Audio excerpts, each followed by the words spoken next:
یہ حدیث مجھے نہیں ملی۔ علامہ کوثری مصری نہیں، مصر میں مقیم ہو گئے تھے آخر میں، مصری تو نہیں ہیں، ترکی ہیں، یعنی عثمانی سلطنت کے آخری شیخ الاسلام کے سیکرٹری تھے، جہاں تک مجھے پتہ ہے یہ مصری نہیں ہے، لیکن یعنی مطلب مصری اگر ان معنوں میں کہا ہے کہ وہ مصر میں مقیم ہو گئے تھے تو ٹھیک ہے۔ ویکیپیڈیا میں جو ان کا ترجمہ ہے محمد زاہد بن حسن الحلمی الکوثری نسبۃ الی قریۃ الکوثری بضفۃ نہر الشیس من بلاد القفقاز، یعنی مطلب یہ کہ یہ سرکیجین ہیں، یعنی چرکیس جس کو کہتے ہیں ہمارے یہاں، اور یہ لوگ جو ہیں عثمانی سلطنت نے ان کو آباد کیا تھا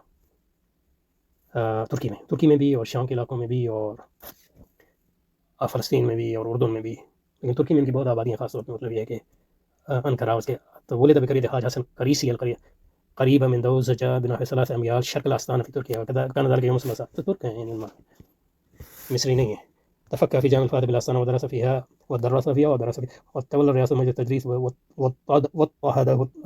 الاتحاديون في خلال الحرب العالمية الأولى لمعارضة خطتهم في إحلال العلوم الحديثة محل العلوم الدينية في أكثر حصص الدراسة. ولما تولى الكماليون وجاهروا بالإلحاد اريد اعتقاله فركب احدى البواخر الى الاسكندريه، تو مصر میں ہجرت کی، یعنی کمالی لعنتی انقلاب جب آیا تو اس کے نتیجے میں جو ہجرت کی، ان کو گرفتار کرنے کی کوشش کی، لیکن وہ ہجرت کی اور پھر مصر میں باقی زندگی گزاری، اور یعنی بہت بڑے عالم تھے اور بڑی تحقیقات ہیں ان کی، حنفی عالم، بڑے متعصب حنفی عالم۔ علامہ کوثری مصری رحمۃ اللہ علیہ نے حسن التقاضی فی سیرت الامام ابی یوسف القاضی کے آخر میں حضرت شاہ صاحب رحمۃ اللہ پر تنقید کی ہے کہ آپ کو دربار احکام فروع صرف متون حدیث کو پیش نظر رکھتے ہیں، ان کی اسانید کو نظر نہیں رکھتے، حالانکہ اہل علم کسی وقت بھی اسانید حدیث سے قطع نہیں کر سکتے۔ وہ میرا خیال ہے اس میں تنقید شاہ صاحب اس لیے نہیں کیا کہ وہ بڑے یعنی ابن تیمیہ وغیرہ کے بڑے خلاف ہیں، اور شاہ صاحب تو یعنی مطلب یہ کون کہہ سکتے ہیں، شاہ صاحب جو ہے مطلب محدث علم حدیث کا احیاء کرنے والے ہیں ہندوستان میں، اور آج یعنی سب سے بلند پایا اسناد میں سے آپ کی سند ہے، اسناد میں سے آپ کی سند ہے، عرب دنیا سے لوگ آتے ہیں دیوبند اسی لیے اس کو لینے کے لیے۔ بارہ